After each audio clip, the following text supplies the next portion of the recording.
Well, welcome back, everybody. We've got a good couple hours to wrap up here. We've got 4 different presentations that we're going to hear this afternoon. The first being on surprises on the road to compliance. Of course, that never happens in any of these. So a lot of talk about the different, in trying to comply with all the different regs that are out there, some of the kind of unforeseen consequences and circumstances that come up. And we've got a very good person to talk to us about that. It's Dennis Johnson, who's a senior fellow and senior director for process and specialty engineering and the head of the Office of Technology at Fluor. That's a lot to get on a business card. So Dennis has been with Fluor for 8 years, and before that was at Babcock and Wilcox for 25 years, and told me that he started there when he was 12, so you can do the math for it.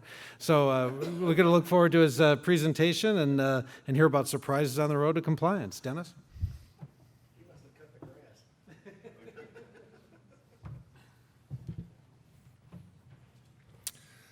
grass. Okay, thanks. I want to first of all thank Eloise and Ben for hosting this. It's been a really pleasure for me. Actually, every time there's been experts, I've been invited to speak, and I haven't bored them, but I don't think they really care what I have to say so much. And I'm sorry to see that Gabriel and Adam aren't here, because I wanted them to protect the door so no one else can leave. And I appreciate everybody that stayed here to the bitter end, or near the bitter end.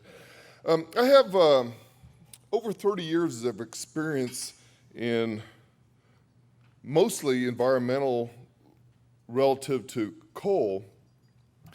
And I knew I was going to be towards the end of this presentation. I wanted to try maybe something a little bit different. So I want to give you my perspective as someone who grew up in the era of air pollution control projects.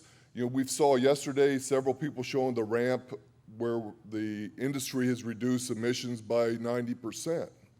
And a lot of those things I was involved with in developing the technologies and working on projects from various perspectives.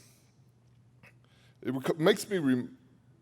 reminds me of when I was a young service engineer doing commissioning, and you know the old scrubbers were kind of bad. They had problems. We had bad pumps. We had leaky valves, things like that, and the technology's improved a lot. But I came home from work one day, and my wife said, "You didn't go to work today. You're way too clean. What did you do?" I said, "Don't worry, honey. We switched to clean coal." Okay. The people that had lunch with me today understand why that's important. But so here it is. Here's the regulations that we're faced with, and some of them are coming, some of them are going. Casper has appeared and disappeared, and we all care. We do care. And there's not really much more I can add to what's going on in the regulations, but let me tell you one of the things that surprised me. Let's take mats, for example. We've got 3 years to comply, maybe 4 years. If you really beg, maybe 5 years. But it took them 22 years to get the law done. It was passed in 1990. So come on, why can't they surprise us and give us a little more time? I know it's much more complicated than that, but that's one of the things that surprised me is MATS came. I think there were some very good decisions in the end to change the limits on particulate, for example, to get rid of the condensable portion, which has eased the potential burden on the industry. Those of us who build these type of equipments are like, we want the condensables back in. I really like bag houses more than scrubbers now, but and I like mercury. But we've heard a lot about that as well. So what surprised me about Casper is it's something we all need to be concerned because it is going to come back, and it's very closely connected to national ambient air quality standards. There was supposed to be a new limit in 2012. It was delayed because of an election year or whatever reasons.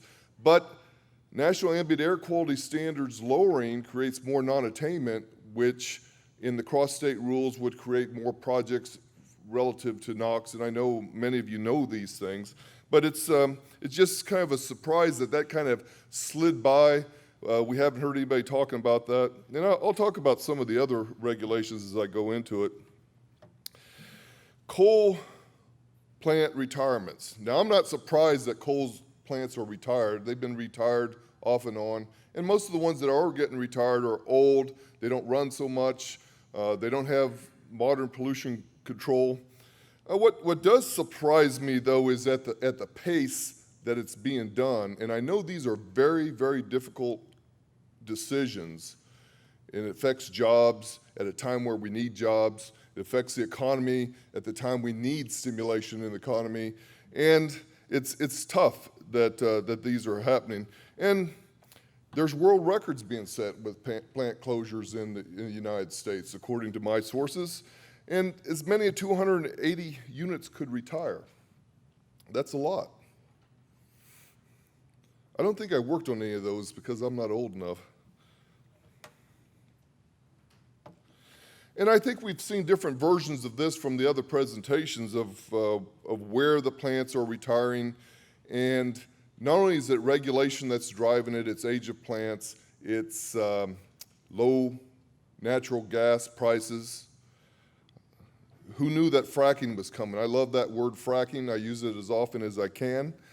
And fracking gas is a game changer for the industry, and hopefully we can make good decisions from a policy and a utilization standpoint to help strengthen our economy at the time where we're losing coal plants or we're losing other sources.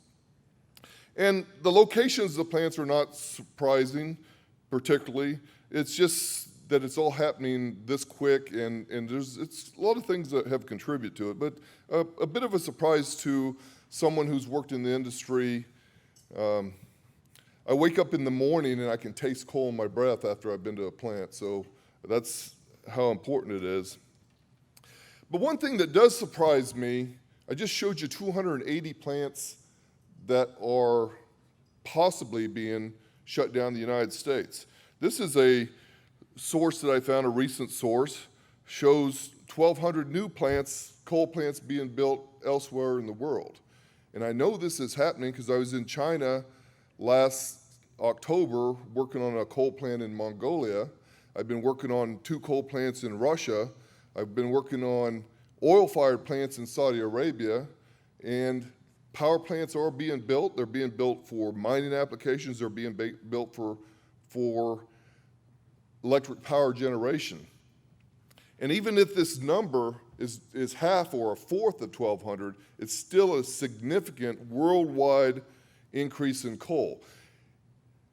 What I like about it is I've spent over 30 years in my career working on coal, and when the regulations first started coming in and the gas prices coming in, I was afraid I was going to be a dinosaur and I was going to have to learn how to work on nuclear plants, that then they got tsunamied, and now I'm worried about working on gas plants.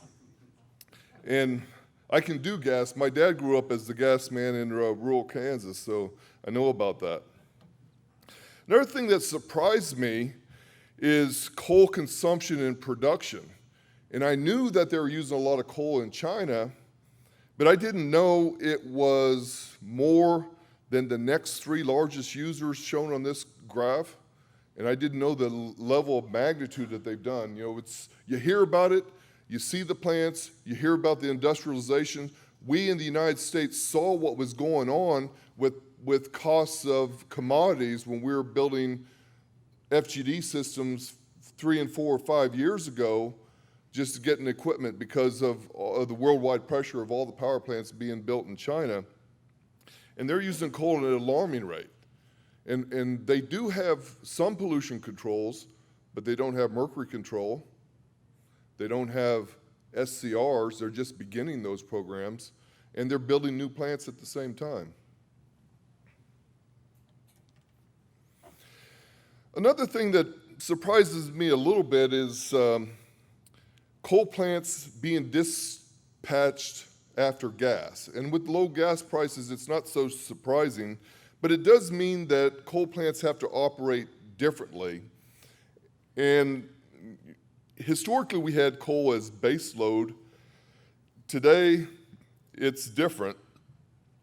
And I want to compare that, for example, to the UK, because I've spent a bit of time recently working in the UK, where they have different weather conditions than us, a different climate, and a lot of their plants, they also have a different way that they bid in to sell power, but a lot of their plants do what they call two shifting. They come up during the day when it's warm to almost full load, and they go down to minimum load or actually shut down to a warm standby at night, and they do that every day.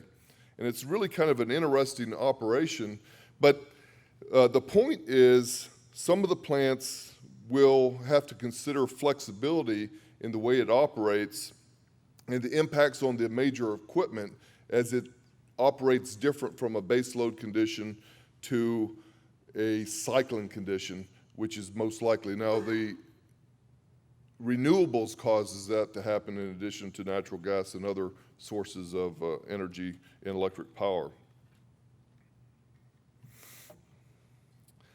I've heard a couple of times in this conference that dry sorbent injection is a cheap solution. And that's partially correct, but it's not necessarily correct. To me, dry sorbent injection is very effective for controlling sulfur trioxide. It's very effective for controlling HCl, and there's been a lot of work done in the last several years at getting that right.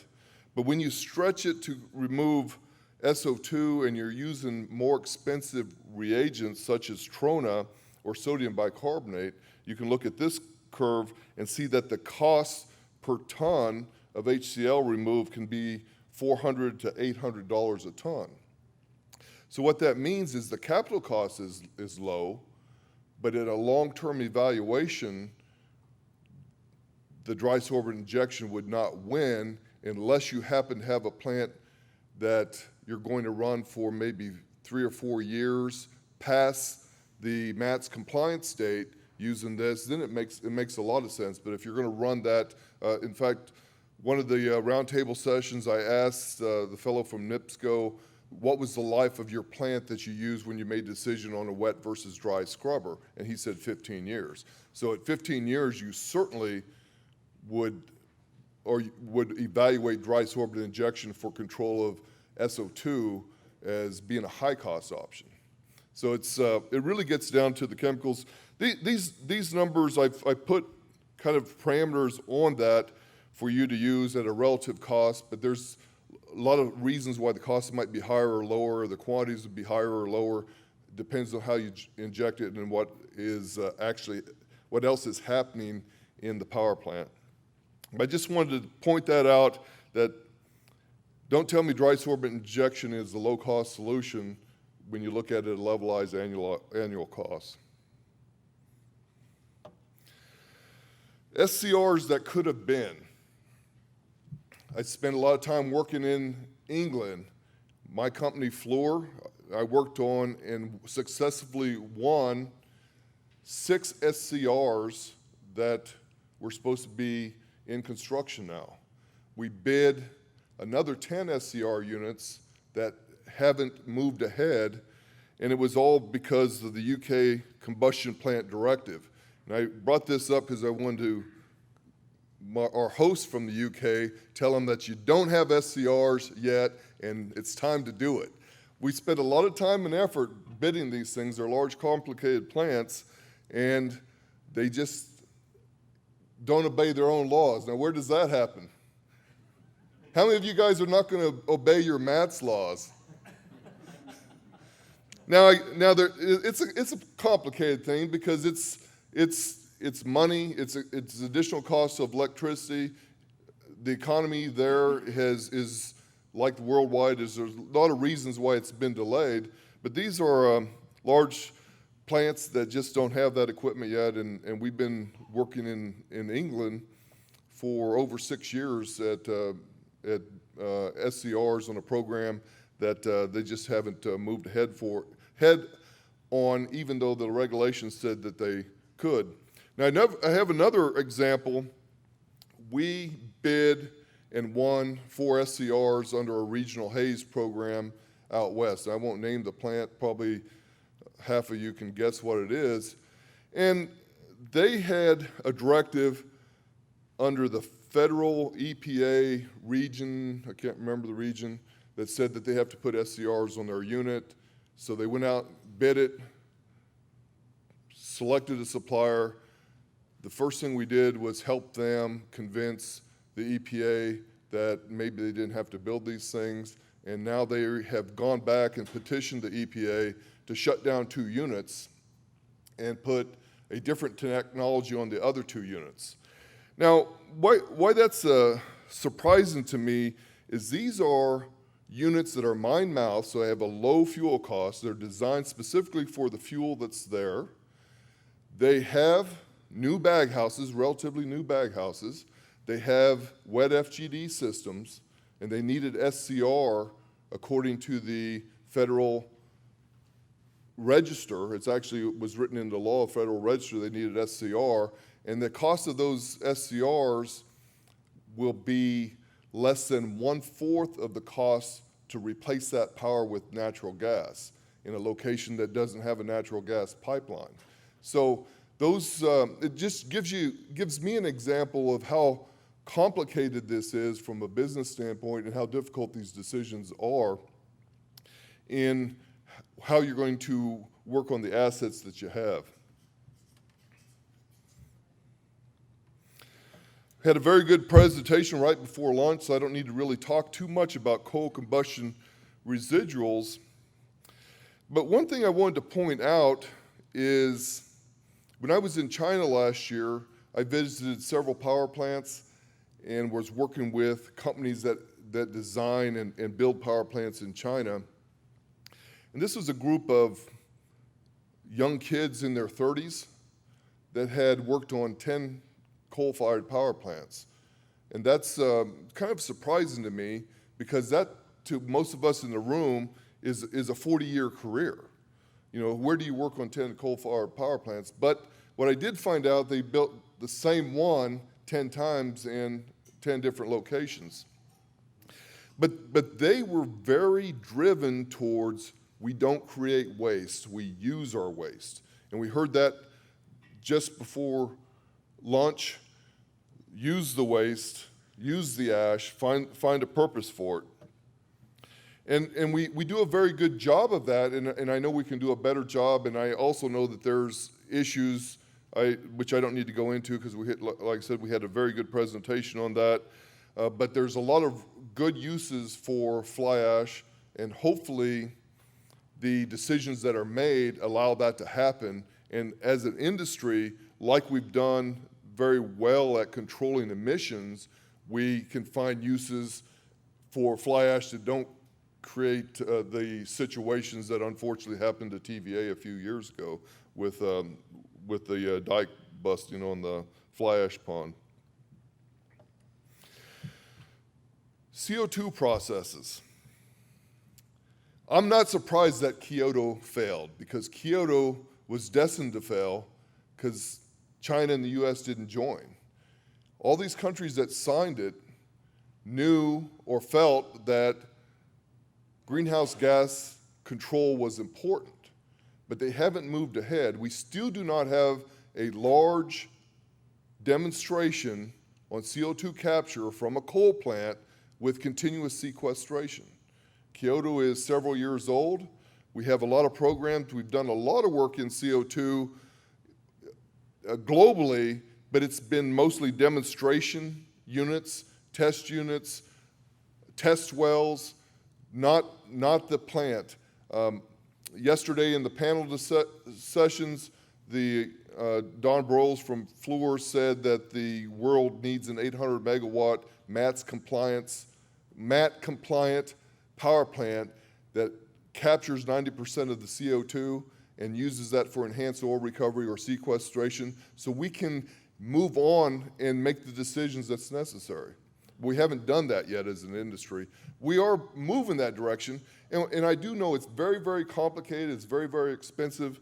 There are a lot of pieces that have to come together, One of the things that would make it successful is a marriage of the utility who burns coal and an oil company who has oil assets in an area that makes sense, but right now it's just not a focus for the industries to come together to do that.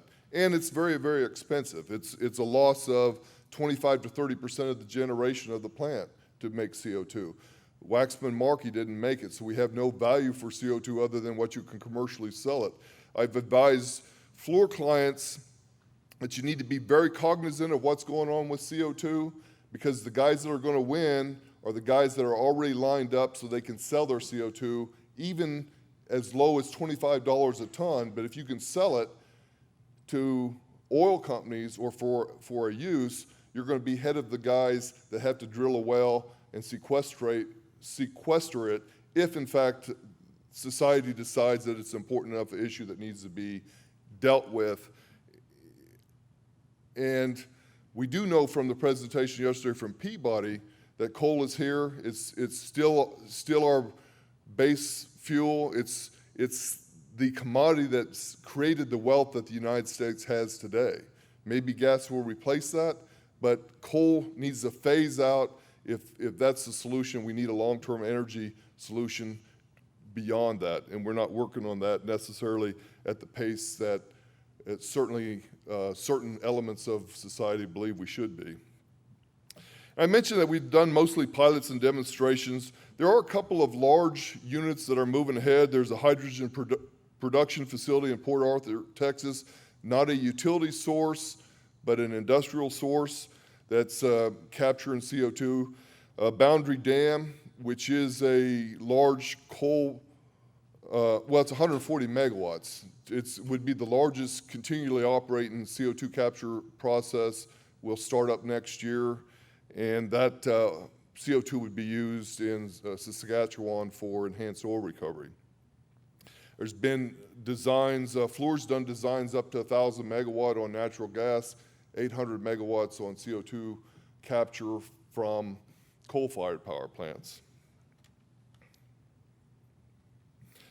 Another thing that Fluor is doing is a pilot demonstration in Germany.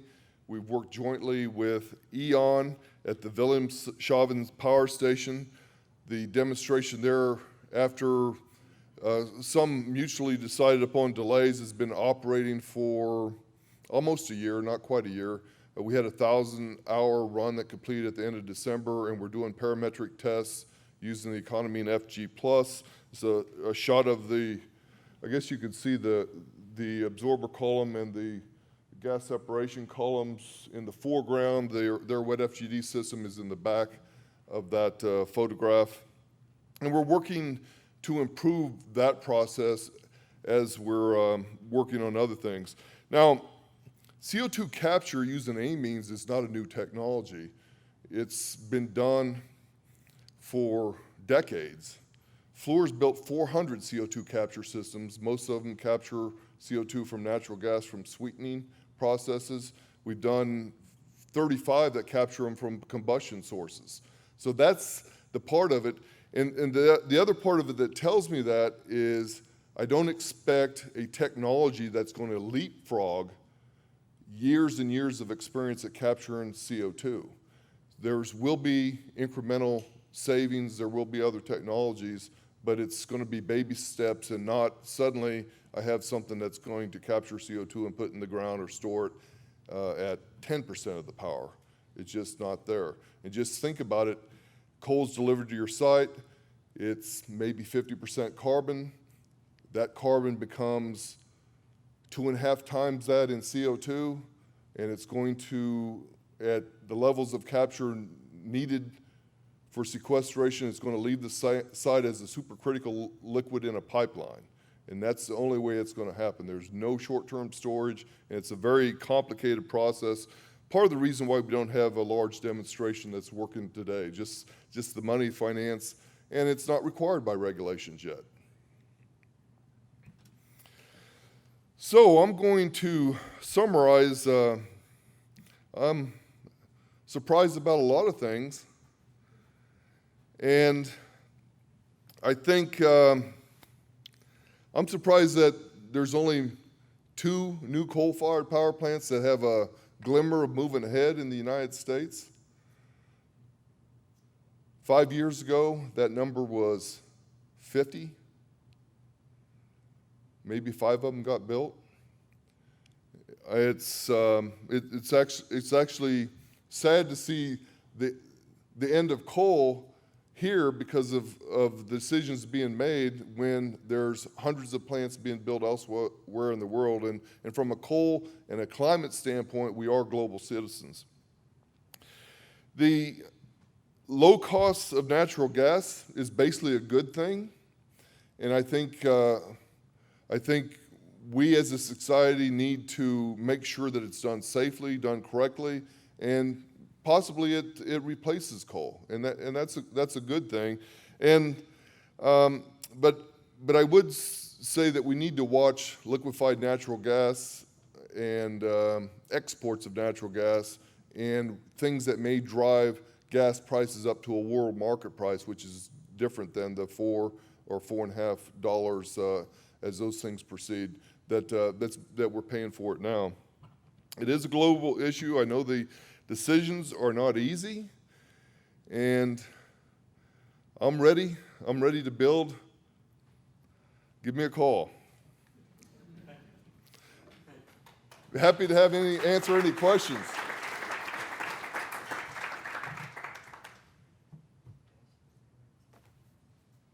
Okay, thank you.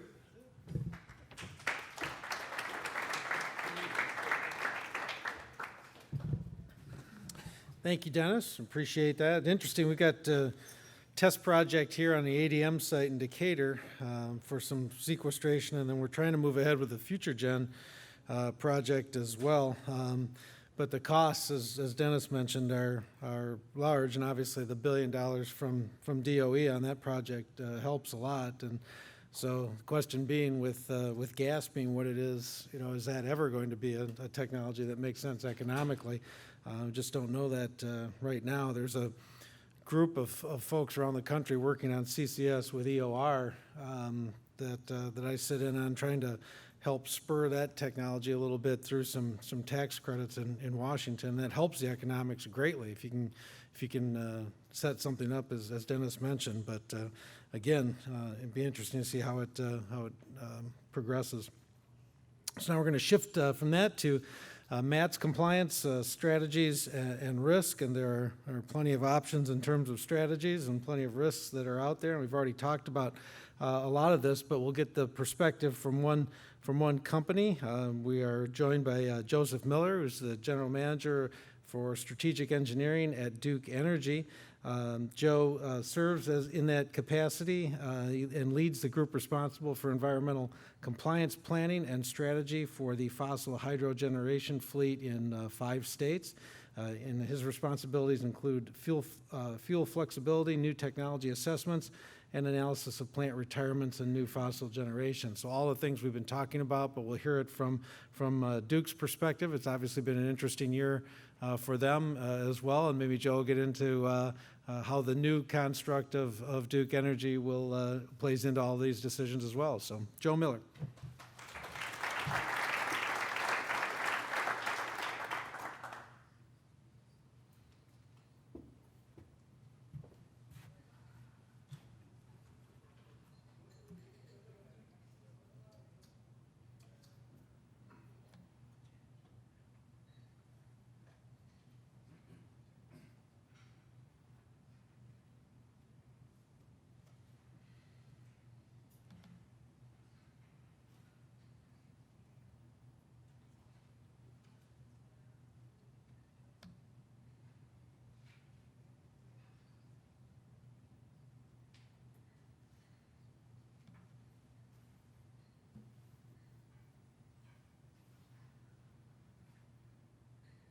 Okay.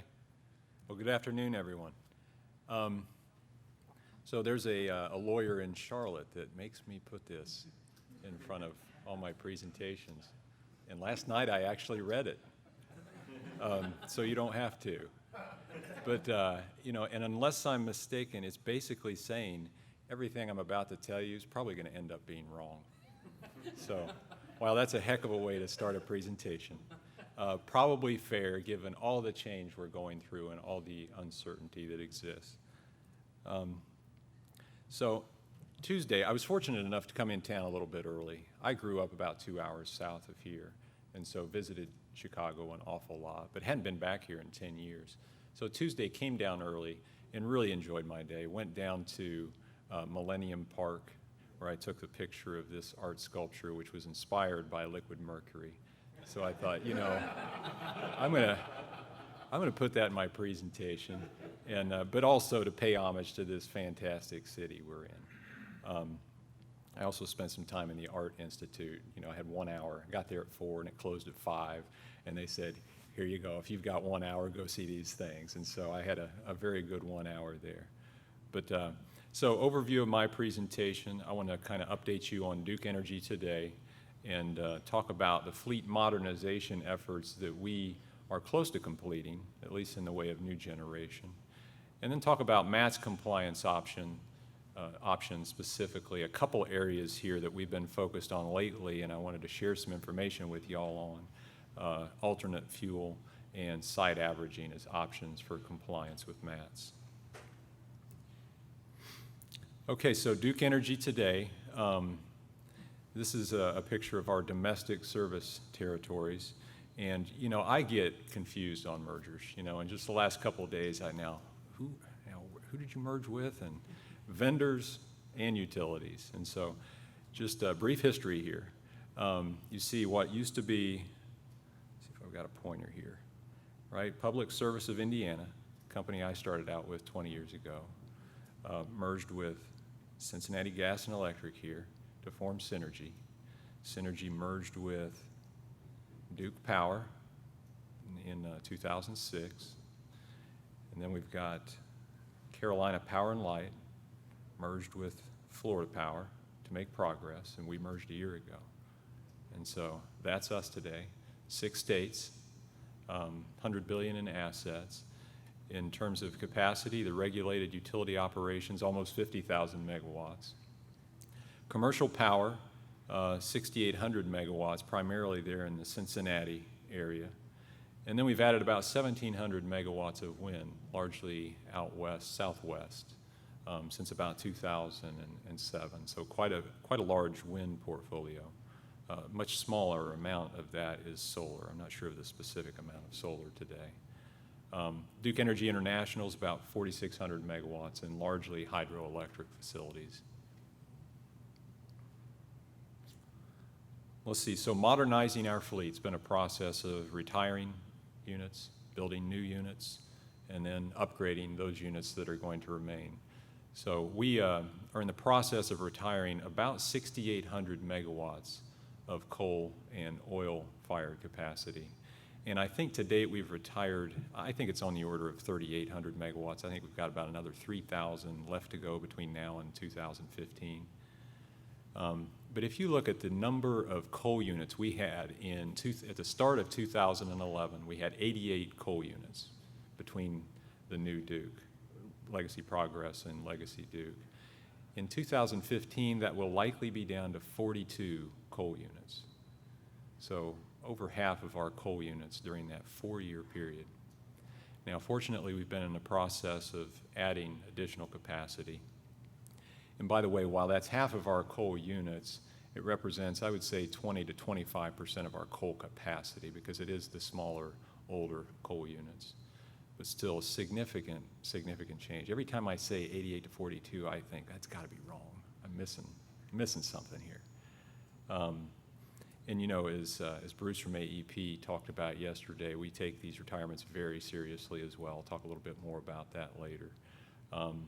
Building, invested $9 billion in some clean gas and coal stations, the IGCC plant in southern Indiana, a new supercritical pulverized coal plant in North Carolina, and then we are completing at the end of this year our 5th combined cycle. So quite a bit of building that we've completed, and we're not done. When you look at the amount we are in the process of retiring and what we've added, we've still got some more to do. Not ready to cut that check, though, that Dennis was talking about. I don't know where Dennis went. Let's see, invested $2.5 billion in that wind and solar that I spoke about earlier. In terms, we've also got a couple nuclear plants that we are in early development stages on. One in the Carolinas called Lee Station, one in Florida called Levy.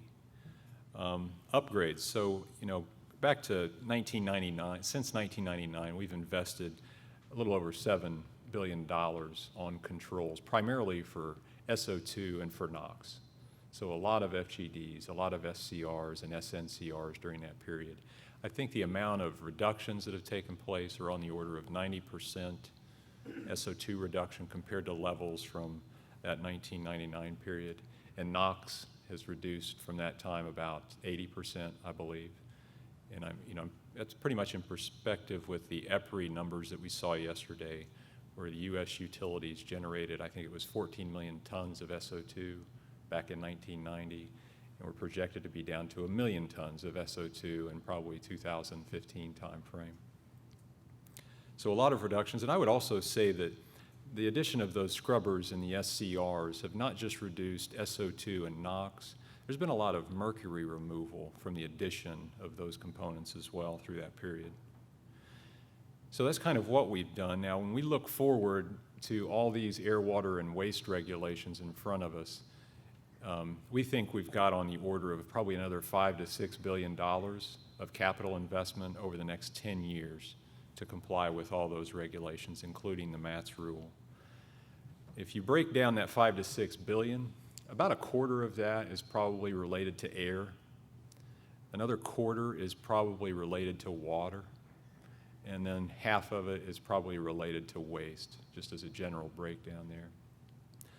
And just to give you a little, I know I'm focused on MATS here, but just to give you a little understanding of kind of our interpretation of things and how we see these regulations coming out. From a MATS standpoint, the improvements from the proposed rule were very significant. As proposed, it was going to be very, very costly to the industry, at least from what we were seeing through our testing. We were looking at a significant amount of bag houses, primarily for the non-mercury metals across the fleet. And so the filterable particulate surrogacy for the non-mercury metals was very important for us in terms of cost reductions for our customers. And in my opinion, significant cost reduction without really very significant detriment to any environmental improvements.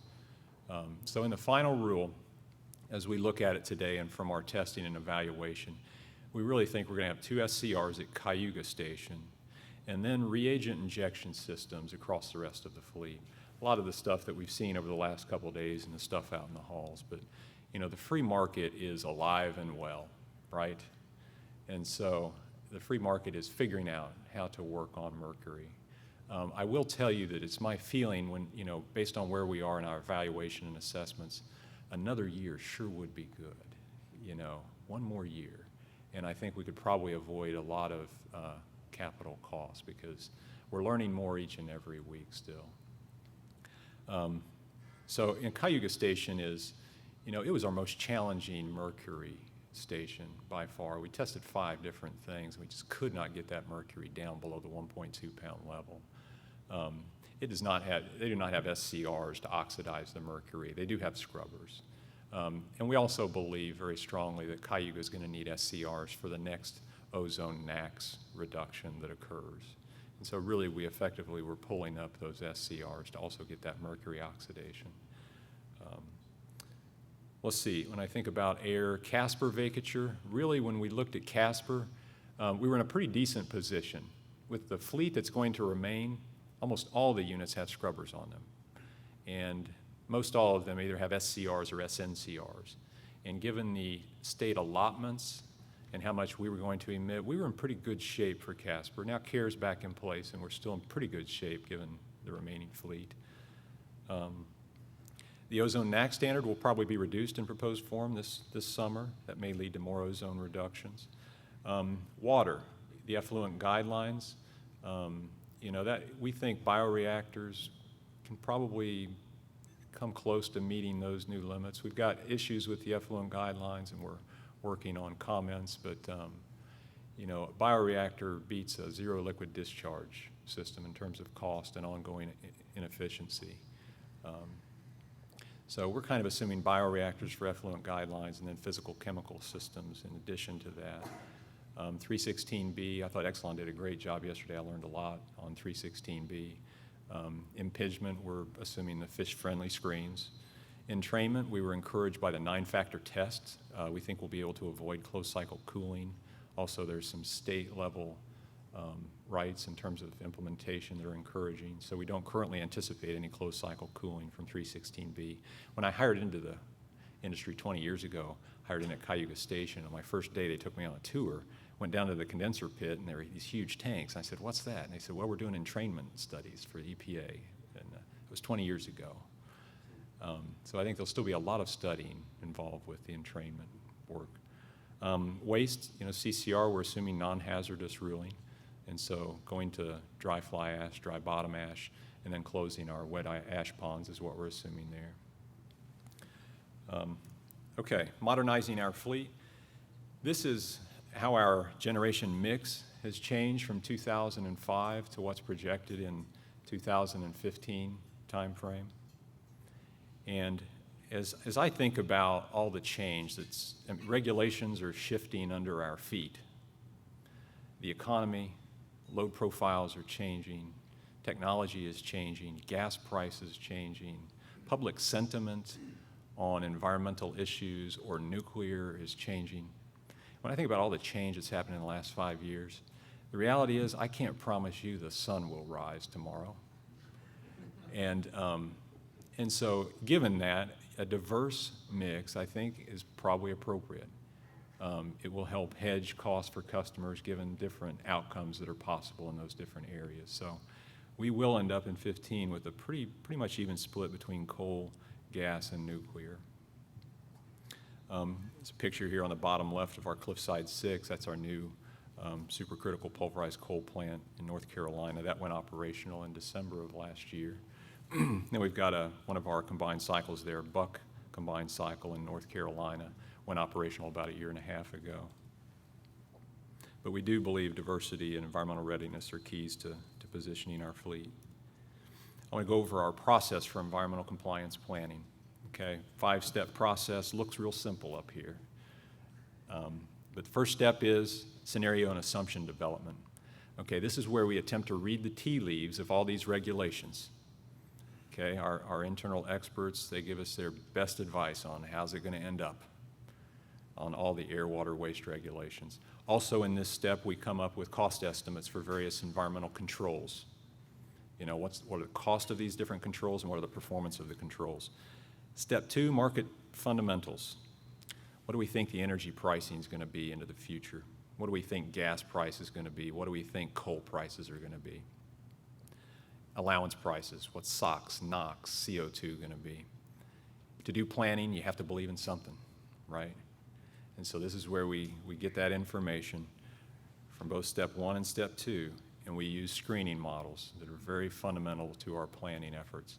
So in these screening models, we're able to look at each unit in the system, and we look at different ways of outfitting it to meet these regulations. So for SO2 as an example, your options are a wet scrubber, a dry scrubber, low sulfur regional coal, or Powder River Basin coal, right? So there are 4 options just for SO2. For NOx, you've got an SCR, an SNCR, low NOx burners, all with a different capital cost, all with a different fixed and variable O&M profile going forward, also different emission reduction performance. So right there, I just named 4 methods for SO2, 3 methods for NOx. We've also got 316B costs, CCR, all the others. You can very quickly get up to over 100 permutations, okay, of ways to outfit a unit to meet the regulations. The model has the ability to take these assumptions here and configure each unit in a different way, and then it dispatches that unit into the future market.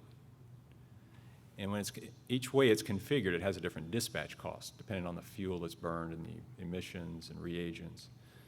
And so we dispatch it into the future market, and we calculate a present value for that asset. and we take the highest present value configuration and we model that in resource planning. You know, our group says resource planning, if this unit's going to live through these regulations, we got to do this stuff to it. And it's going to have this capital investment and this new fixed and variable O&M profile and emission profile.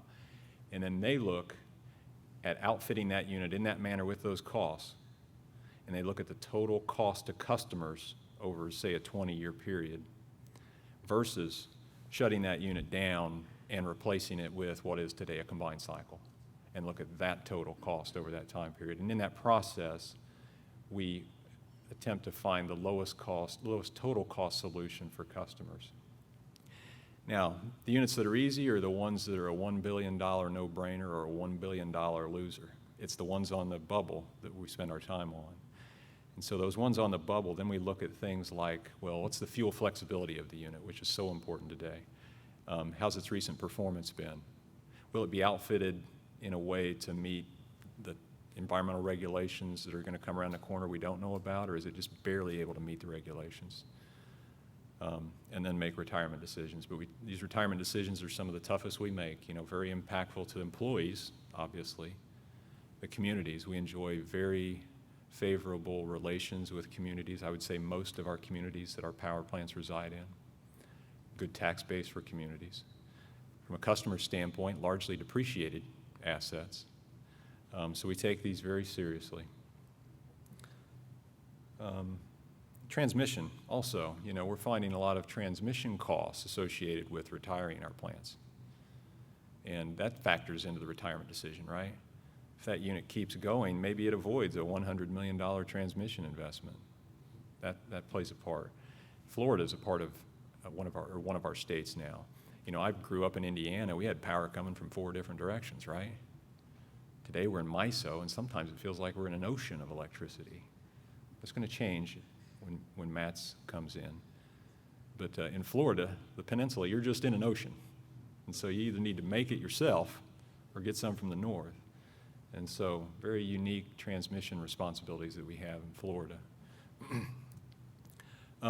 MATS compliance via alternate fuel. You know, switching to alternate fuels can help reduce certain MATS emissions. And we've done some testing, and this is going to be a solution that saves some of our units. The MATS targeted emissions you see there, possible alternate fuels, western bituminous like Colorado coal, Powder River Basin coal, or a blend of those, or gas conversions. You know, we will probably have 2 to 4 gas conversions. I'm talking about boiler conversions, either from oil to gas or coal to gas across our system. These are the applicable characteristics of the coal from a MATS standpoint. Chlorine in particular, you know, chlorine is what turns into HCl, okay? And so Western coals have about 10% of the chlorine of Illinois Basin coals, which can be very helpful for MATS compliance. Mercury, a little less inherent mercury, however, lower chlorine comes with that Western coal, which is also important from a mercury capture standpoint. So there are trade-offs here. Ash, lower ash from those coals, but also lower SO3 generation from those coals, which means less precipitator conditioning, which can make it more challenging to collect that ash. So there's a balance in here, but it can make sense for the right units. A couple stations. Station A, this is a 2-unit station that has bag houses. You see the blue, which was the traditional coal that's being burnt there. We were in great shape from a particulate standpoint and a mercury standpoint, but out the roof on HCl compared to the new limit. So these charts, 100% means, you know, for PM that's 0.03, for mercury it's 1.2 pounds, for HCl it's 0.002 pounds. So our challenge at this station was HCl. And even with hydrated lime injection, we were not able to get the HCl down below the limit. We needed to go out and get the Western coal, 10% chlorine, and burn it in that unit. We tested that. I think we used a 30% PRB, 70% Colorado coal blend, and we were able to get that plant into compliance. Station B, this is a 3-unit station. 2 of the units very well outfitted, SCRs and FGDs. The 3rd unit, smaller unit, 160 megawatt unit, no scrubber. no SCR. Great precipitator, though. And so its challenge was mercury on traditional coal, Illinois Basin, and HCl. We burned the 3070 Western blend. With that and the addition of activated carbon to further punch down the mercury and hydrated lime to further reduce the HCl, we were able to get that unit into self-compliance. Now, this unit can also site average with those two larger units, too, which I'll talk about next. So MATS compliance via site averaging, you know, the MATS rule, while it's a few hundred pages, right? I mean, it's basically a mercury limit, a filterable particulate limit, and an HCl limit. And you can site average with one of those three or all three of those things. And that can make sense on some plants. When you take on the site averaging, you have a 90-day limit for mercury, but the limit goes from 1.2 pounds to 1.0 pounds. But that 90-day rolling average is helpful.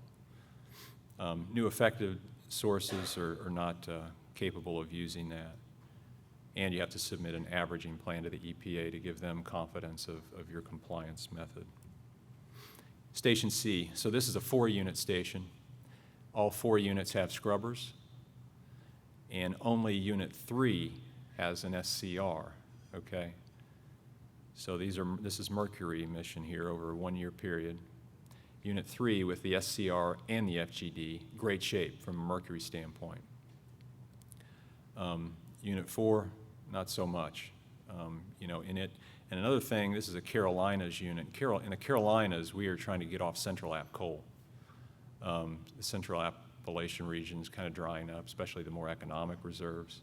Very difficult to permit new mines from a safety and environmental standpoint. And even on a delivered basis, right now, Illinois Basin coal delivers in better into the Carolinas. But higher sulfur coal means higher mercury emissions as well. And so you see a period in here like Unit 4. This is a period where we were increasing the sulfur content of the coal right here, okay, and mercury was heading straight up. We, on this unit, began injecting activated carbon, and we were able to get it in much lower state. So activated carbon on Unit 4, coupled with site averaging, we think will allow these units to be compliant with MATS. You see this 90-day rolling average, how it's performed through those various peaks. You see Unit 1 and Unit 2 get above 1.2 pound on their own. Okay, Station D. This is a 4-unit station, 4-unit coal plant. From a site averaging standpoint, 2 of the units are larger, higher capacity factor units, SCRs, FGDs, great performance from a MATS standpoint. When we look at the smaller 2 units that don't have FGDs or SCRs, and we look at site averaging with the larger units, we end up in reasonable shape for mercury and for particulate, but not for HCl. So what we are projecting here is using a Western coal. And with the Western coal and site averaging, we think we can keep those units in compliance as well. Let's see, I don't think we're assuming any activated carbon injection there. But again, this is an example of site averaging plus utilizing Western coal will keep these units alive.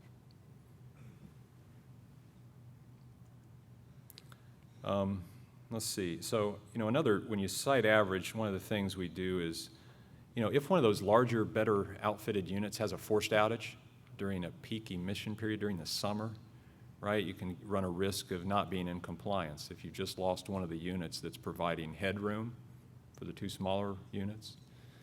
And so we look back in terms of forced outage events in GADS, and we say, well, what's the longest forced outage one of those units has experienced in the last 5 years? You know, and in this case, it was 13 days, 13-day forced outage. And we say, well, if that happened again in the middle of June, you know, do we still have enough room to comply with MATS? And you can see that forced outage. And while mercury and HCl and PM jump up, things stay below the limit. We begin the Western coal test on next Monday on this unit to further validate some of these emission projections and test the performance of the coal and material handling and boiler. So site averaging considerations could make sense, for lower capacity factor units. And there was a reconsideration in the MATS rule that also favors the lower capacity factor units as well that just happened. You must consider planned and forced outages, and it's good to stress test the model. And it's, your projections are better if you have a good history of mercury SEMS. The more data you have on those units, the better in terms of confidence of your projections. And there's a little more complexity in that you have to understand your planned outages that you have and their effect on station averaging. So a lot of modeling and projection work is needed. I think those are most of the things that I wanted to get across to you all. If anybody has any questions, I'd be happy to try to answer them. Yes? I'd like to hear you talk just a little bit about, because you looked at fuel switching, obviously, for compliance.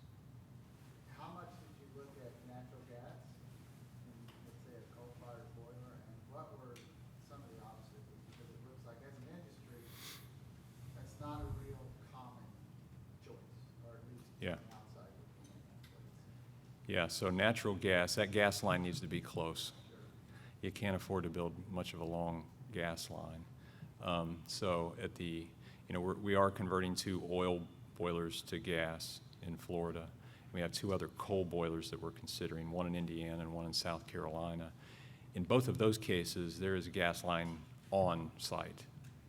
I think in both cases, let me think. Yeah, in both cases we have gas turbines on site and there's sufficient gas capacity. But the conversion cost can be pretty low. We've seen conversion costs for gas, below $200 per kW. And so it can make sense. The heat rate's about the same, maybe gets 3% worse. And it still functions like a coal plant in terms of its startup time, min up, min down, et cetera.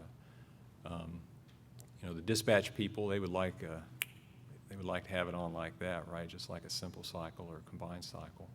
But yeah, I think gas conversions are making sense in some cases. Yes? Follow-on question. You mentioned bringing coal from different cuts. Follow-on question. What is kind of like a rule of thumb or some indication of the additional cost that because you had to schlep coal from the west side, from the, just what are we talking about? Half a cent per megawatt hour? $2 per megawatt hour? Schlepping coal from the Powder River Basin. I love the way you put that. I don't have probably good numbers on that. Our Carolinas plants are further away from their coal fields, and our Indiana plants are in the coal fields. And so that difference alone makes our dispatch cost in the Carolinas $10 more per megawatt hour in general, compared to our Indiana plants that have a much lower transportation cost. So I don't know if that gives you a sense of things. The other thing, when you get PRB, it's not just 1,200 miles away, but it's also a lot of water. So you're schlepping a lot of water across the country that you have to turn to steam in the boiler and then heat the steam to the exit gas temperature. So you just have to do the full evaluation. That may make sense. Any other questions? Well, thank you all very much.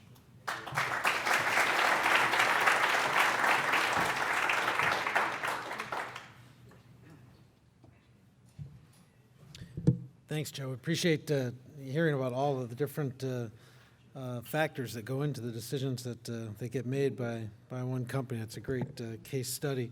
So now we're going to shift and talk specifically about SCR systems and emission control expectations for them and some of the dual or multiple efficiencies that can be gained by that, and also trying to maximize NOx removal and minimize some of the other issues that occur as a result of NOx removal. And here to talk about that is the process engineer from Alstom, Larry Czarnecki. Larry, come on up.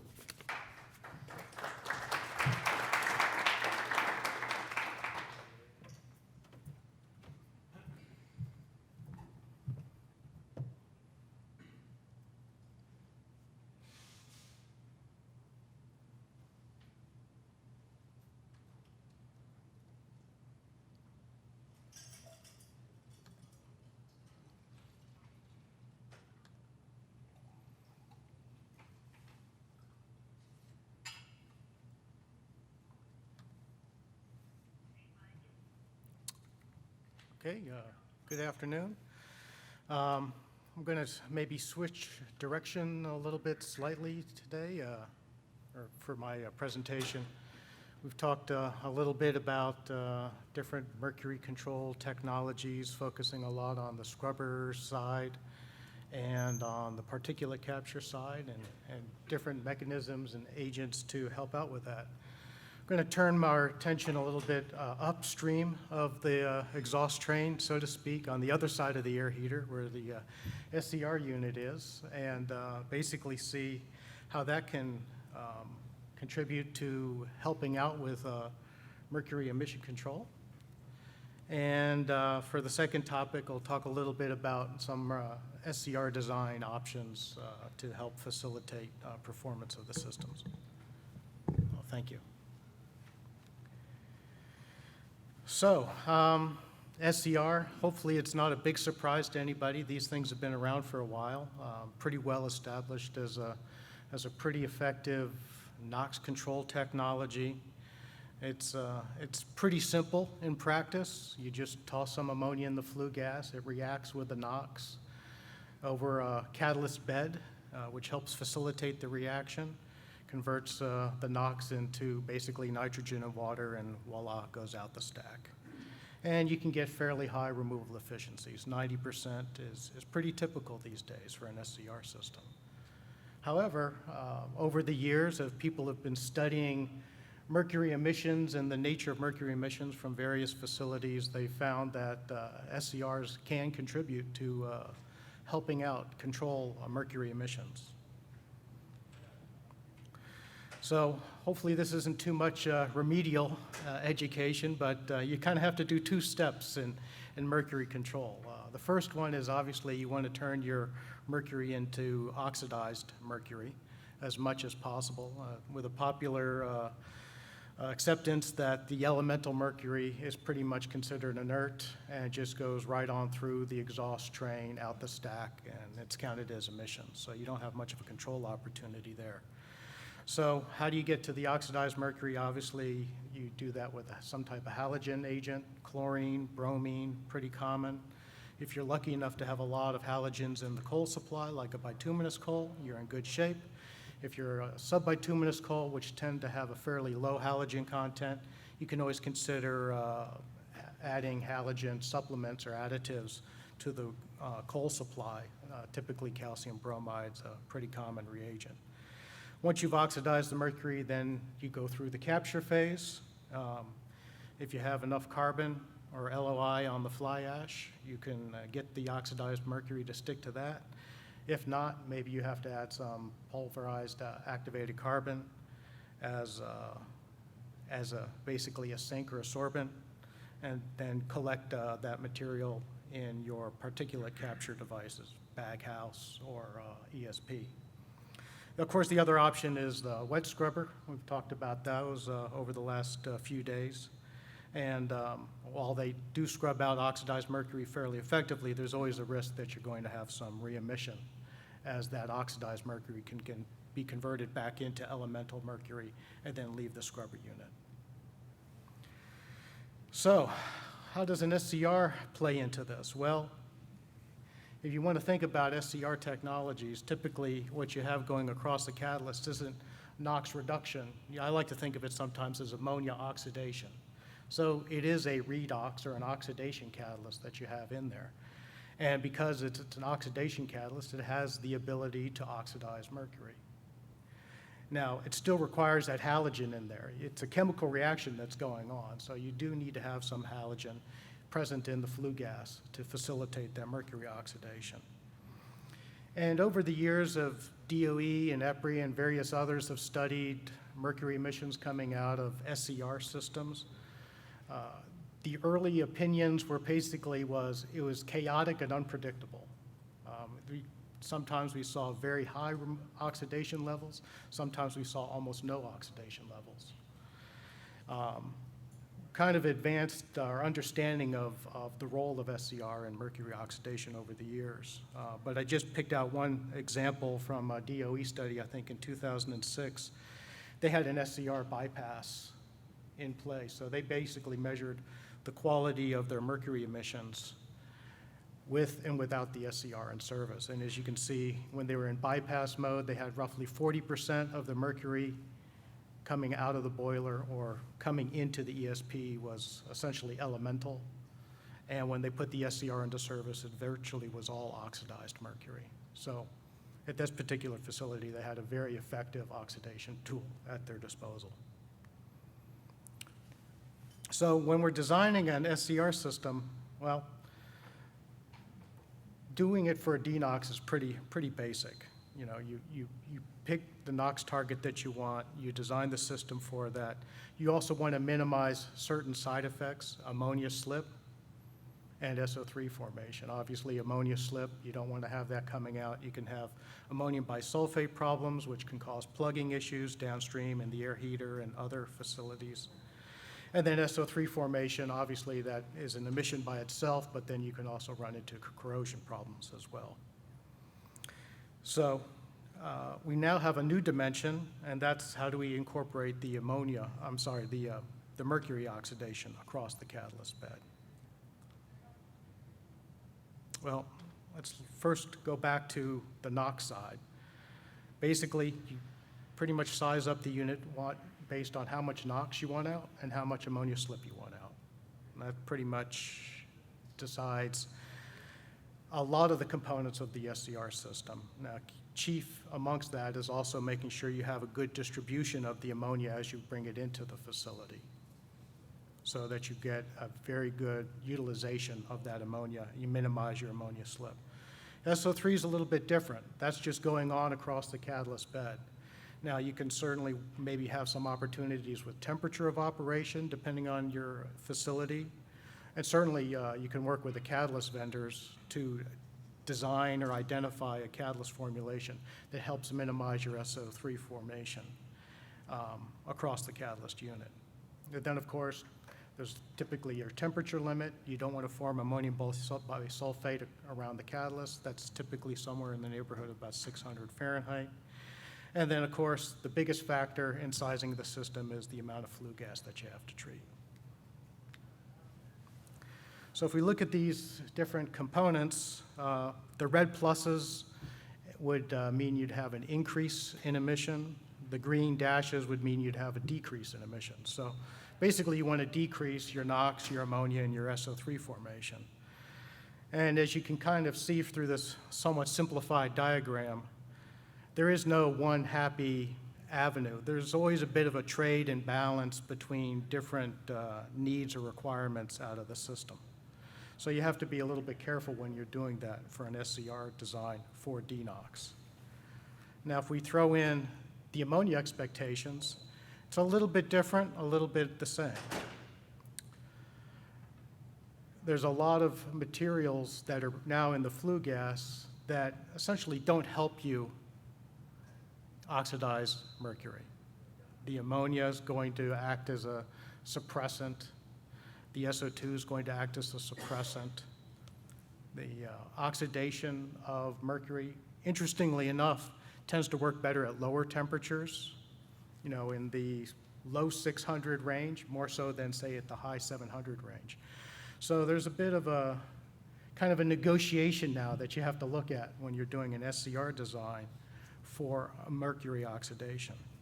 But you just have to be a little bit smart and practical about it. And when you put it all together, basically the one big thing that you have to look at is really the ammonia component of the SCR. Now, that's pretty tough to do because you need that ammonia there to get rid of the NOx. But you kind of have to keep that in mind with the overall design, that your catalyst system's kind of doing two different things, and you can with that knowledge in hand, you can kind of design it to help facilitate those two different things. One item we talked about was temperature, and certainly you can look at temperature issues. You might be able to work with a catalyst vendor to help identify a formulation that works better at a certain temperature than another. It certainly helps out with your turndown capability, but obviously you don't want to situate the catalyst at too low of a temperature because then you're going to minimize your turndown when you go down to lower boiler loads. Another thing to keep in mind, even though you don't see them so much anymore, is if you have a bypass system, obviously you just bypassed your SCR. So you've lost that oxidation potential across the unit. As far as ammonia effects go, it's been proposed by a number of folks to actually consider maybe 2 catalyst beds in the same reactor. The front or upstream catalyst beds would be allocated or primarily focused at doing your NOx reduction.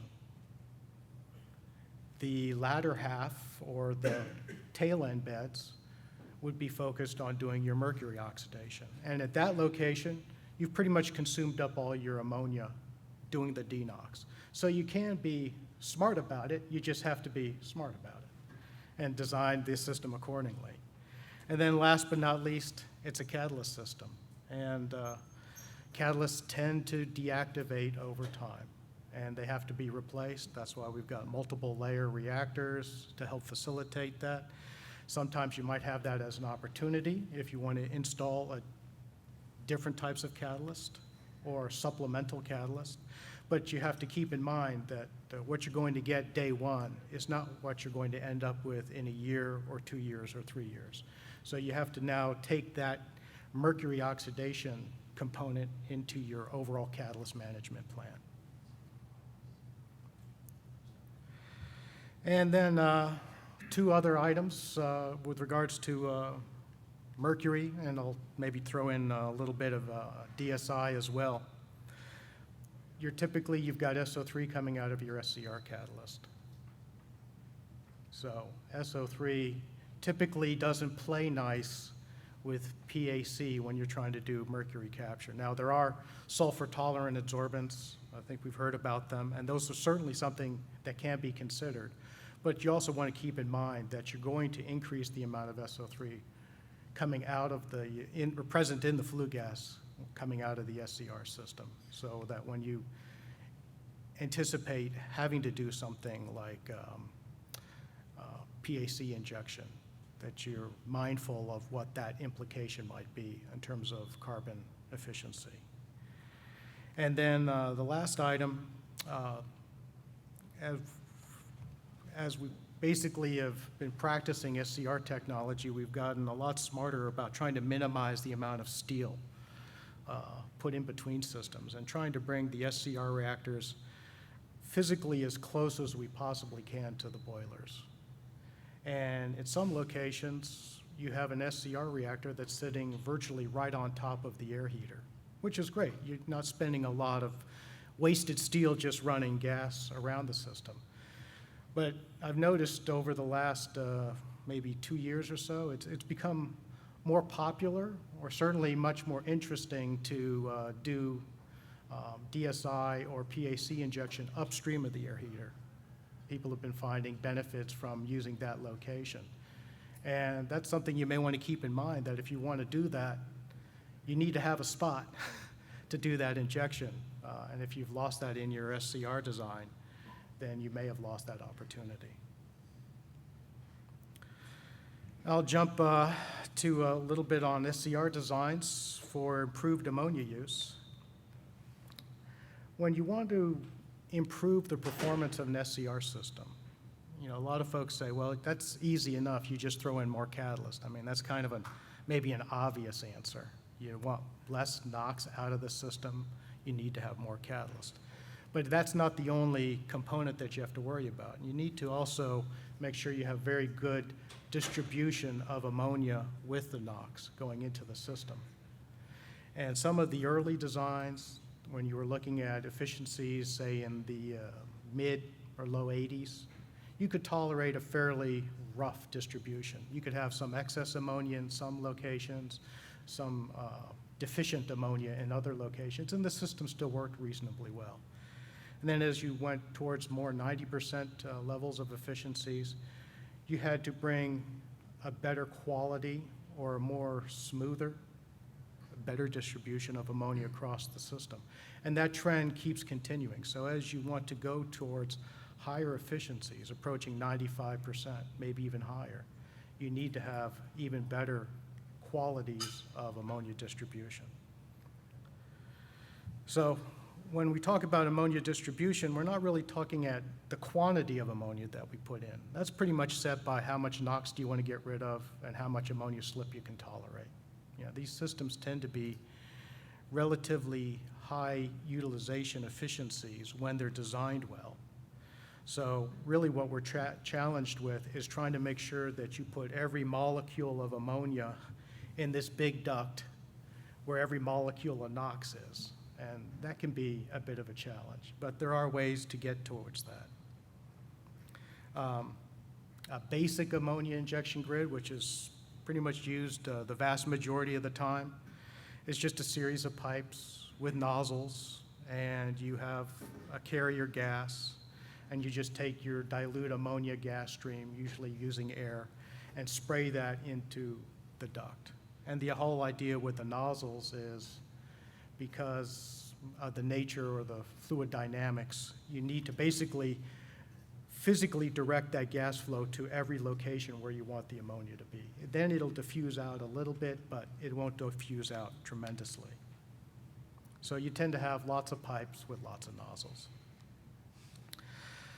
That can be a little bit complicated, a little bit annoying if you ever have to sit down and spend a better part of a day or maybe even a week trying to tune or adjust that ammonia injection grid. So people have been interested in looking at more robust designs that are certainly much more forgiving of non-ideal situations. And we've basically have incorporated different types of mixers into the system, basically baffle plates of various ways, shapes, and sizes, to basically promote ammonia mixing in the flue gas. So we just create some turbulence in the flue gas and then achieve the mixing that way.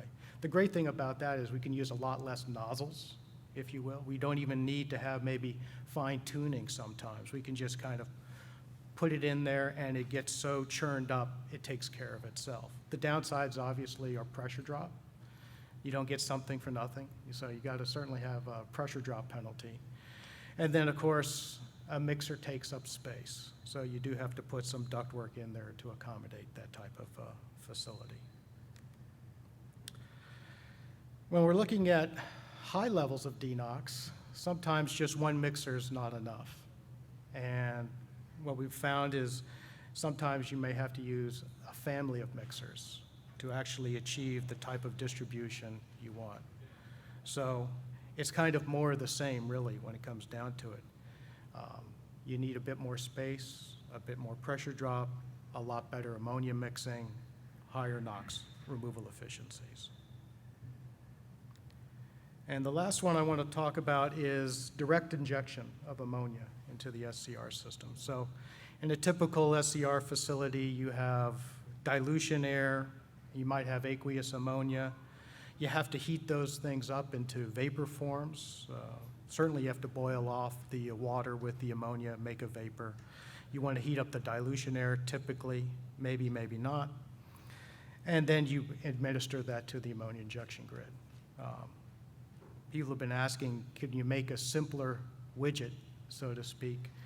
And we've been looking a lot at using the latent heat of the flue gas to evaporate the ammonia. So we're developing some designs where we're basically using dual fluid nozzles to spray an ammonia solution directly into the duct and rely on the hot flue gas to then do the vaporization and diffusion of the ammonia into the flue gas. Downside is you need space to do that. It takes a little bit of time. Time equals space when you're talking about flue gas flow. So you need some space to facilitate that. Obviously, you need the right types of temperatures, but that's not so much of an issue. And you also may need to use some type of mixers or something like that to help promote that type of ammonia distribution fairly well.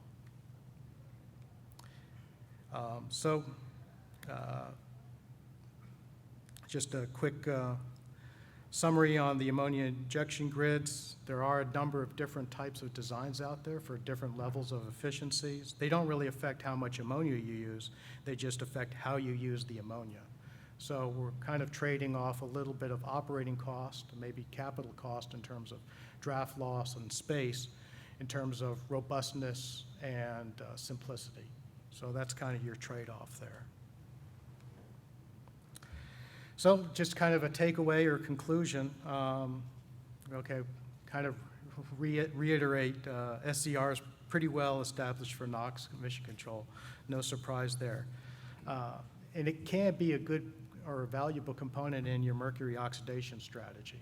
So it's, if you have an SCR system, certainly something to keep in mind as an avenue. If you're designing a facility and you're going to put in SCR, you may want to incorporate that into the overall design strategy of your facility to help manage your mercury emissions. And then last but not least, SCR technology is continuing to evolve. We're trying to come up with more effective or more efficient systems while at the same time trying to strive towards simpler and more cost-effective designs. And that's all. Thank you.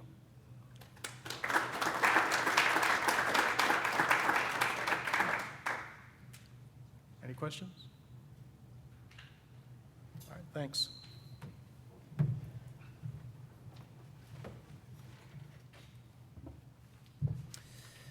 Thank you, Larry. Appreciate it. We've got one final presentation this afternoon, and it's from Jarad Daniels, who's the Director of the Office of Planning and Environmental Analysis for DOE, and talking about the current status of the DOE Clean Coal program. Obviously of interest to us here in Illinois, where we have a clean coal portfolio standard for new generation here in the state that's several years old. And I mentioned a little while ago, I also have both a demonstration project and also the Future Gen project, for which DOE has been a wonderful and valued partner, and we're very appreciative of that. So I'd like to hear about the demonstration projects and the other things, the R&D that's going on with clean coal from DOE's perspective. So Jarad?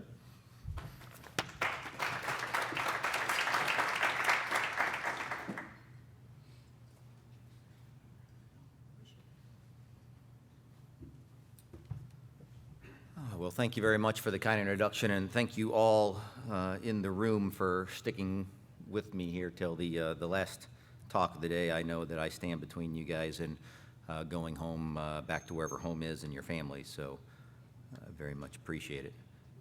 Let me see if I can.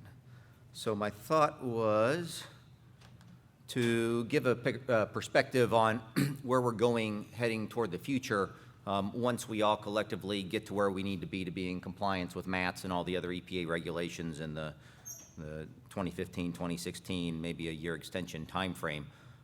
Historically, DOE's Clean Coal program has done a lot of work, early work, pre-competitive work on NOx and SOx reductions, acid rain precursor reductions, did a lot of seminal work in the mercury control arena pre-Clean Air Mercury Rule 2005 era, when folks didn't really understand how to close a mass balance on mercury as well as we do today. And so a lot of that work has been done.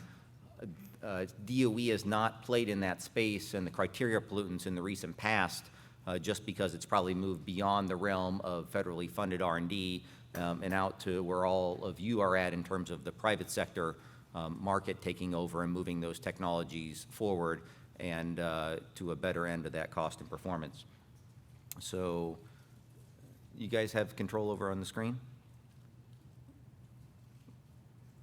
Let me see if we can do things this way here. What I'd like to give you a brief view on is just where we're going in terms of carbon management, carbon capture and storage, carbon capture utilization and storage, pick your acronym, but this is the primary focus of DOE's coal efforts currently and going forward.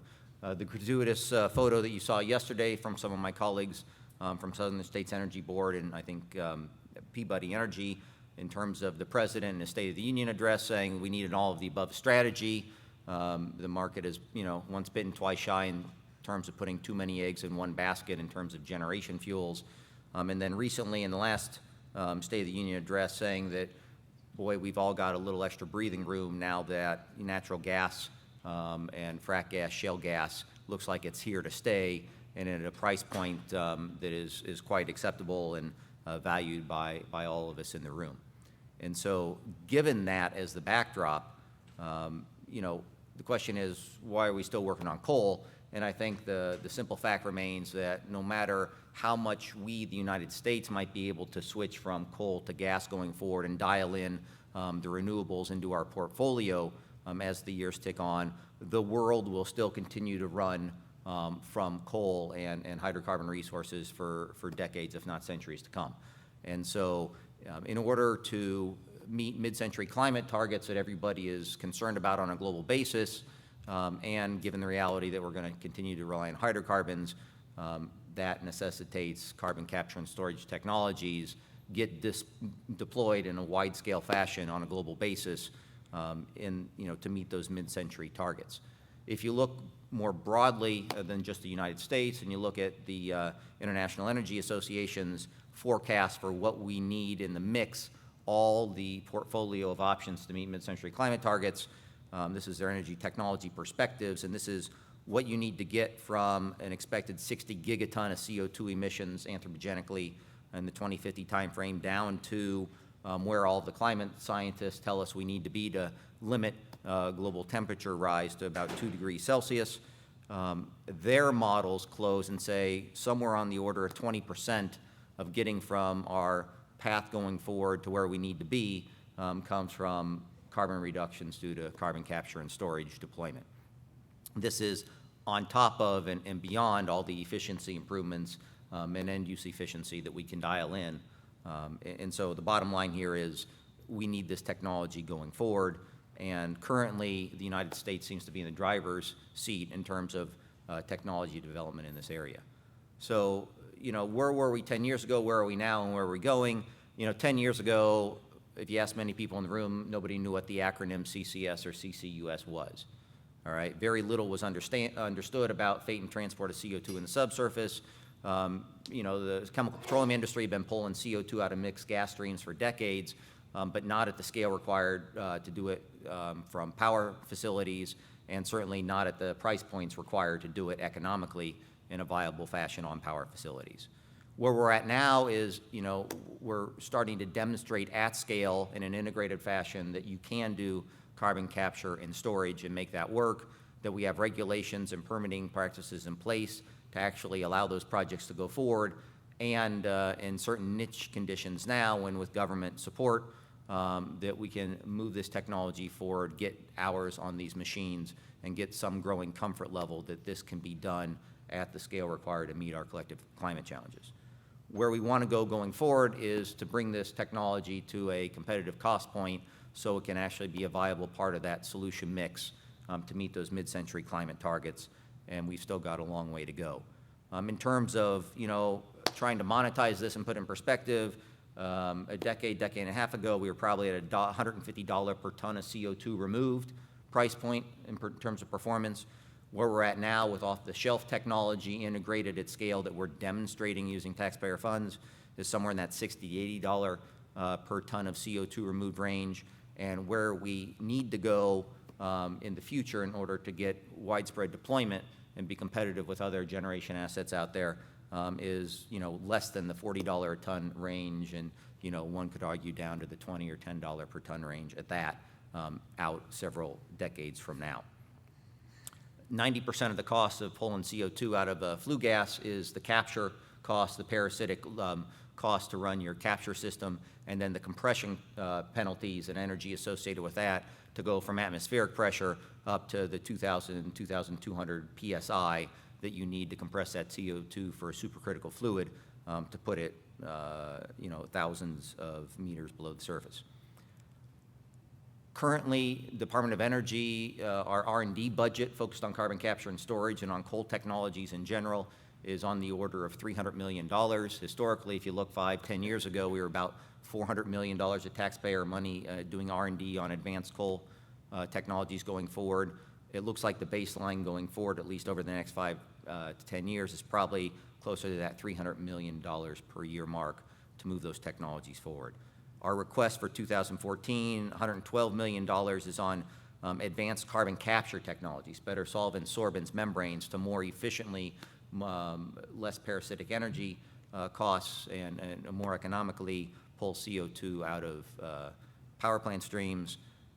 A couple of approaches, post-combustion capture from the bulk of all the combustion plants that are out there, pre-combustion capture systems that are applicable to gasification-based approaches, and recently in this 2014 request, an acknowledgement that it's not just coal that we're concerned about by mid-century, but you will also need carbon capture from gas-based generation as well if you're truly going to meet those mid-century climate targets that everybody is concerned about. We spend a fair amount of taxpayer money looking at carbon storage and getting a warm fuzzy. We know what happens to that CO2 once you capture it from a plant or a facility and put it subsurface. We've got a number of partnerships. You heard about these yesterday from Ken Nemeth from Southern States Energy Board, our Region Carbon Sequestration Partnerships. Over 440 organizations across North America are involved in this effort to really understand what's going on with the CO2 when you put it in the ground. We're also spending money to develop better performing monitoring, verification, and accounting technologies to truly measure the CO2 and to validate our models of how we think it predicts how it behaves when we put it in the subsurface. In addition, we're spending about $50 million of taxpayers' money per year on advanced energy systems, making the base power facility more efficient. All right, that buys you headroom for that incremental cost of adding on carbon capture and storage. I mean, for all the other climate technologies that are out there, in addition to carbon capture and storage, a lot of them make sense economically and viably on their own. Carbon capture and storage, you're shooting yourself in the foot in terms of a parasitic energy penalty to capture your CO2. The only reason you would put this on is if you're concerned about climate systems. And so we're spending money here trying to increase the headroom, increase the efficiency of those base coal plants, whether it's advanced combustion-based approaches, oxy-combustion-based approaches, advanced chemical looping approaches that are revolutionary out a couple decades from now, gasification-based systems that are more efficient, IGCC type of configurations, and then advanced turbines, higher firing temperature turbines, more flexible turbines that are applicable not just for coal-based power, but gas-based generation as well. And then we've got a little bit of cross-cutting research, about $20 million in our current year's request for plant optimization, better fundamental applied work, work for our universities to try and train more scientists and engineers in the combustion sciences, and also international activities, leveraging our R&D here with other opportunities to partner with areas of the globe where they have more coal deployments going on now, and likely much more in the future than we will have. I'd like to give you just a big overview in terms of some of the system studies we've done. If you're not aware of that, I'd like to just focus your attention on it. Our National Energy Technology Laboratory has a very good systems analysis group that tries to do everything in an open, transparent fashion, put all of their documentation out there, and it's a nice set of analysis that are internally consistent, number one, and that everybody can clearly see what the assumptions are, so you can try to get to apples with all the other studies and analysis that are out there. There's a lot of work that gets done. There's several volumes that they have. They update these every couple of years, and it not only looks at off-the-shelf technology, but also draws those trend lines to where we think the technology performance might be if the R&D in our DOE R&D portfolio is successful to move the performance ball forward. I'd like to spend a couple of slides here talking about the life cycle analysis studies. I mean, we've heard, in a lot of the discussions over the last day and a half, all of the trade-offs that need to be had, whether we're concerned about air emissions or water emissions or parasitic load, and how all these impact our economics and our dispatchability. And gee, wouldn't it be great from a policy perspective or from a holistic perspective if we could have that big picture view to better understand what those trade-offs are when we start chasing, criteria pollutant A at the expense of water usage or economics, or criteria pollutant B, let alone CO2. And so there's been a concerted effort at our National Energy Technology Laboratory to really step up their expertise in life cycle analysis. Before I joined DOE 20 years ago, I did some LCA work myself, and I'm on a soapbox here, so I might as well talk about it for a few minutes. But I'm doing my best from where I sit to try to get this into the conversation more, and those policy discussions that get done inside the DOE building, inside the federal government as a whole, as we have these back and forth discussions with colleagues over at EPA that seem to look at all of these regulations sort of on one-off and say, well, we're going to go chase mercury under mats here, but we're not going to even bother to say what that does to water usage or what that does to, other air emissions or solid waste emissions. And so if you're not familiar with the LCA work that DOE does, it's all out there, transparent on the website. And again, these LCA studies, they look at all the criteria pollutants. You're looking at, specific targeted pollutants of interest, looking at solid waste. You're looking at all your raw material requirements. Water usage, probably something that everybody is concerned with and is going to keep us all up at night as the years go on, is the nexus between energy and water and all the constraints that we face, not just in our country, but lots of other areas around the world in terms of constrained water availability, especially for thermal power generation, land use, economics. All of this is included in the life cycle approach. And so, wouldn't it be great if you could do more of an apples and apples across all of the generation technologies options that are available, and in terms of equal footing, analysis, here's just an example of what is out there done by my colleagues at the National Energy Technology Laboratory. And the bottom chart here, and I know it's a bit of an eye chart, is, cost of electricity, and the top is the greenhouse gas emission footprint. And so, this bigger picture all-in view perhaps is a better basis to make some of those policy decisions, whether it's in an own, utility perspective or nationally, what the federal government tries to do. And so a lot of these studies are out there. Can we take a broader look to better inform these decisions that we're all faced with?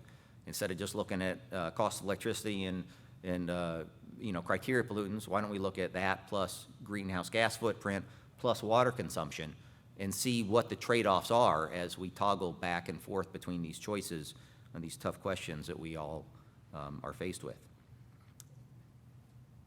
It allows you to do some interesting scratching of your head and questioning in terms of, well, what happens if you change some of those levers or some of those input assumptions that go on with these analysis? For example, right now, all of the greenhouse gas calculations seems to be following the IPCC's 100-year global warming potential integration, where on a carbon basis, CO2, if that's unit 1, a global warming forcing function, methane is 25. Right? There's a lot of work out there in the climate science space that says, well, you should also be concerned with shorter-lived time frames. And when you do that and you look at integrated, what's the global warming forcing over a 20-year integrated time frame versus a 100-year, those shorter-lived atmospheric species become more important. So case in point, methane goes from 25 times more potent than a molecule of CO2 on a 100-year integrated basis. Down, it increases to 72 to 80 times more potent on a molecule per molecule basis compared to CO2 over just a 20-year time frame. And so, these are pay grades higher than mine in terms of how does that impact the policy decisions that are made. But what the life cycle analysis tools allow you to do, and what NETL has out there already done, and you can play with it yourselves out on the internet, is to, make better informed decision based on that analysis. And so here you can say based on a 100-year time frame, coal is roughly twice the CO2 footprint or the global warming potential footprint of gas. When you shift to a 20-year global warming potential integrated assessment, those narrow a little bit because the fugitive emissions you get from a methane-fueled generation system creep up a little bit more just because methane now is 72 times more potent than CO2 on a molecule per molecule basis instead of 25. So it just, allows better information to be made to be had during those decision-making processes. It also lets you understand variability in where those energy sources come from, right? I mean, we all know coal mines aren't created equal. Same thing here, just looking at natural gas feedstocks, since gas seems to be in vogue right now. Onshore gas, offshore gas, Barnett Shale, Marcellus Shale, they're not all equivalent in terms of what their GHG emission profiles and footprints look at. And so with the data sets that are out there and with the life cycle analysis, you can actually get that granular level of data to let you make better informed decisions. Offshore gas, it turns out, has the lowest greenhouse gas footprint because it's got high production rate, and in the offshore environment, you are, from a number of reasons, very motivated to control your fugitive methane emissions, right, from a safety and risk mitigation reason primarily. And so that has a lower greenhouse gas footprint than, say, imported LNG, where you actually have an energy penalty associated with your liquefaction and your regasification, right? And some of your shale plays are sort of in the middle.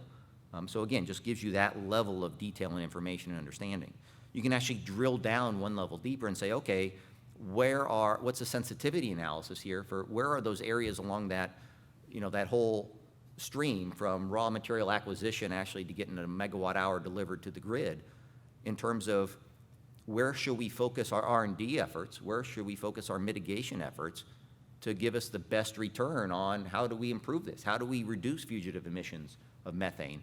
And maybe on onshore natural gas, we had to look at liquids unloading, but in the Marcellus Shale, maybe workovers are the prime target for where we can get some improvements in that overall process and that overall greenhouse gas footprint. So, in a general term, the life cycle analysis tools and methodologies that are out there are very powerful in, giving you some focus of what you really ought to be concerned about. They also help drive our R&D on the coal side, trying to figure out, where's that headroom for improvement. So in terms of our RD&D focus, we're focused on driving down the cost of capturing CO2 from today's the $60 a ton figure or so down to, $40 a ton or so in this next generation. And then ultimately, if you think of revolutionary technologies, thermodynamic limits are somewhere in the order of $10 a ton range of CO2 removed. If you think in another graphical way, right now we're proving that first generation technologies, off-the-shelf technologies, can work integrated at scale to do carbon capture and storage from power plants. We're developing technologies for what we call second generation, which are sort of evolutionary improvements of today's technology that'll get us a long way there, but probably aren't going to get you the cost point that you need for real global deployment. And then we're doing that further out R&D on those really revolutionary technologies, chemical looping, membranes, things of this nature, to really get you to that, where you want to be a couple of decades from now in terms of, $10, $20 per ton of CO2 removed targets. We look at integrated fossil energy systems, so combustion against turbines. We've got a lot of projects on capture and compression technologies, and then again focus on how do you integrate that with the subsurface work and the CO2 storage as well. And it's really that integration of all these components that is what needs to move in the right direction to get us to those very aggressive goals and targets. In terms of advanced CO2 capture, we're looking again at solvents, sorbents, membranes, phase change, pressure swing. There's a variety of innovative chemical engineering approaches that we're looking at, and there's a lot of parameter space out there that hasn't been explored yet. But we're partnering with many of you in the room in terms of looking at the next generation of these technologies going forward, and knowing that we're not going to have that high of a batting average. Hopefully our portfolio is broad enough to deliver the goods at the end of the day. We also do a little bit of scale up, realizing that this is where the price sort of go up, and it's tougher for folks to commit to doing R&D at this level. We have some user facilities that we've been building the last couple of years, where you can come and take your technologies that are advanced, test them in a slipstream fashion on real flue gas from some of our partner companies to see what the performance is at sort of that slipstream or pilot scale type of operation. and I expect that work will continue going forward. We're actually oversubscribed in several of these areas because there seems to be a number of advanced technologies that are ready for this initial scale-up that look promising enough that we're putting taxpayer money in to test at that level.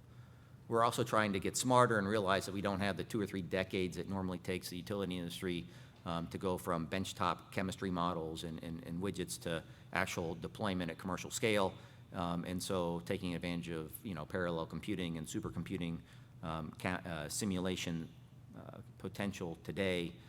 We have a carbon capture simulation initiative where we're partnering with a bunch of industrial folks to try to better simulate some of these advanced technologies and scale up of these advanced technologies, both on the above ground plant side and also in the subsurface to better understand fate and transport of CO2 and the risk involved in fate and transport of CO2 going forward. So think of coupling a lot of models together where you've got ab initio chemical models up front of how that CO2 molecule behaves when it sees a certain catalyst or surface, and then couple that with CFD code of how that behaves in a particular module, and then couple the output of that into an Aspen simulation of how our plant's going to operate and what those economics look like. And that's sort of what we're trying to do through this accelerated simulation part of our overall portfolio. You heard yesterday, I'm not going to spend a lot of time in terms of the major demonstrations. We got 8 large-scale CCS demonstrations around the country. 6 of the 8 actually take advantage of that economic sweetener enhanced oil recovery. So there's CO2 offtake agreements with 6 of the 8. A couple of the gasification-based approaches have urea sales associated with that to help the project finance work. We've got a couple in this part of the country that we're very excited about. And so hopefully, the majority of these will go forward and will prove that you can do this integrated at scale, that you can work with the regional EPA and national EPA to prove that this as a business model can go forward. Here's just a project of our Southern Company's Kemper County IGCC based on a transport gasifier technology we developed with them over the last decade and a half. $3 billion plus IGCC project, 500 acres of laydown here. They got 4,500 tradesmen on site right now. It's over 50% built.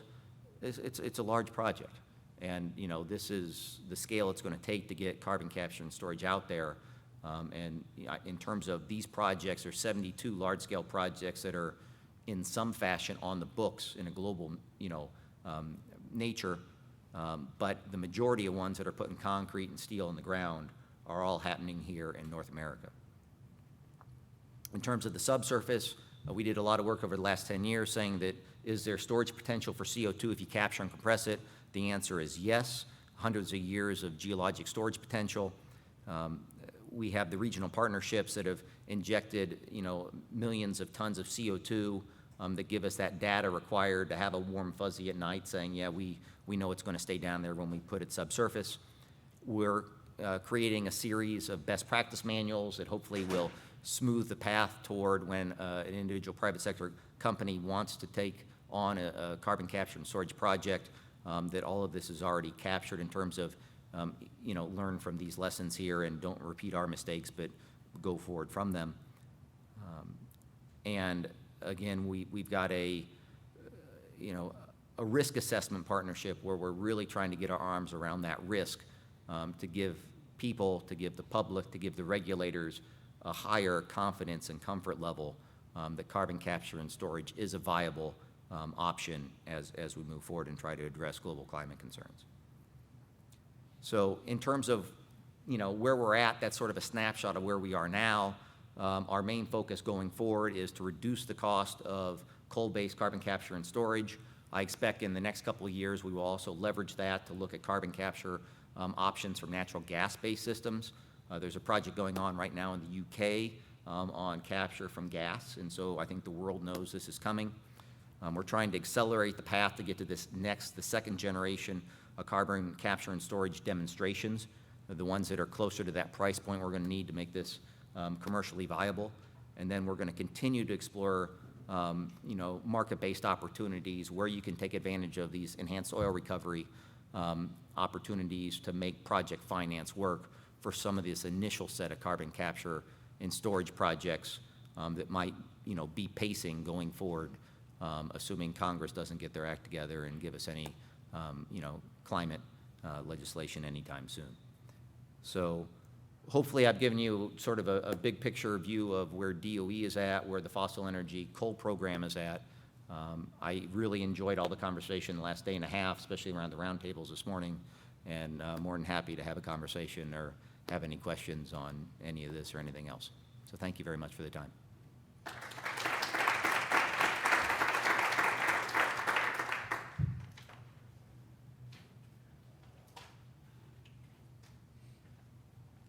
think everybody wants to go home. Thank you again. Thanks very much, Director. The good news is we're on time. The even better news is I'm going to be really brief here before we let you go out to refreshments, networking, and wherever you need to go after that. Obviously, it takes a lot of effort to put on a conference like this, so we certainly want to thank Eloise and Ben and the members of the team who put this together, as well as the sponsors who helped make this possible, all of the speakers who appeared here, the roundtable leaders. Really good discussions. I enjoyed very much hearing all of the presentations. So thank you to all of those folks very much. And just as we walk out the door, just the lessons that at least that I picked up on today, and reaffirmed some, and maybe got a different focus on some others, but. Lots of uncertainty out there. I mean, that's a theme that we heard over and over again, whether it's regulatory, from courts, from the political uncertainties that kept coming through, puts the companies and the power generators in a very difficult position. They're in a very tough spot, but lots of them are moving forward, trying to navigate all of the regs in light of the changing energy usage, changing gas prices, trying to figure out the regulatory climate. But the one very encouraging thing that I've heard today is all of the technology advances that are being worked on, all of the differences just in the last 2 years since I got out of doing this day to day and moved over on the utility side. Just the differences in technology between 2 years ago and now are really fairly encouraging and fairly striking. And a lot of folks who are a lot smarter than I am are working on all of these solutions, and that's the companies themselves, that's the suppliers, the utilities, the feds, as we've just heard, and also the paying the attention, things that we think about, but paying attention from a company standpoint to that hedging of the fuel mix and trying to make sure that one of the best ways to make sure you don't get caught in the wrong position is to be looking at lots of different alternatives for fuel. So obviously a lot of work to do, but the fact that people come together and talk about this and we all get to learn from each other is really, really important too. So sincerely appreciate everybody coming out and sharing with us today, and enjoy Chicago for those of you who are not from here or are staying here, and safe travels back. Thanks very much.